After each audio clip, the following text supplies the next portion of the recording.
महकमे मौसमियात की जानिब से कराची में कल से तेज बारिशों के पेश नज़र सिविल एविएशन अथॉरिटी ने एयरपोर्ट पर हिफाजती इक़दाम की हिदायत जारी कर दी हैं। मज़ीद जानते हैं डॉन न्यूज़ के नुमाइंदे सैयद वसीम से। वसीम, बताइएगा सिविल एविएशन ने क्या हिदायत जारी की हैं? जी बिल्कुल, देखें, सिविल एविएशन की जानिब से महकमा मौसमियात ने जो बारिशों की पेशगोई की है, उसके बाद जितनी भी इंतजामिया है एयरपोर्ट्स की, उसको गाइडलाइन जारी की हैं। महकमा मौसमियात की जानिब से 28 अप्रैल से 1 मई की तक जो बारिशों की पेशगोई की गई है, उसमें सिविल एविएशन की जानिब से कहा गया है कि जो हल्के हवाई जहाज हैं उनको किसी भारी चीज़ से या मजबूत जगह से बांधने की लिए इक़दाम किए जाएं, और जो ड्रेन का सिस्टम है पानी के, उसके लिए जो नाले बने हुए हैं उनके अंदर जो रुकावटें हैं उसको दूर किया जाए, और इसी के साथ साथ जो बारिश के दौरान कीड़े मकोड़ों से बचने के लिए रनवे के अतराफ जो है वो स्प्रे कराने के हवाले से भी सिविल एविएशन की जानिब से जो है वो अहकाम जारी किए गए हैं। जी वसीम, बहुत शुक्रिया आपका।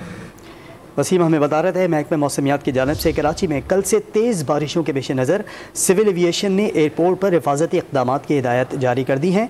इन हिदायत में सिविल एविएशन की जानिब से वाज़ेह किया गया है कि हल्के हवाई जहाज़ों को किसी भारी चीज़ या मजबूत जगह बांधा जाए, अगर समझें तो हल्के जहाज़ों को किसी और महफूज जगह पर पार्क करें। मज़ीद सिविल एविएशन का ये भी कहना है किसी भी हादसे से बचने के लिए खुले सामान की मुनासिब स्टोरेज करें।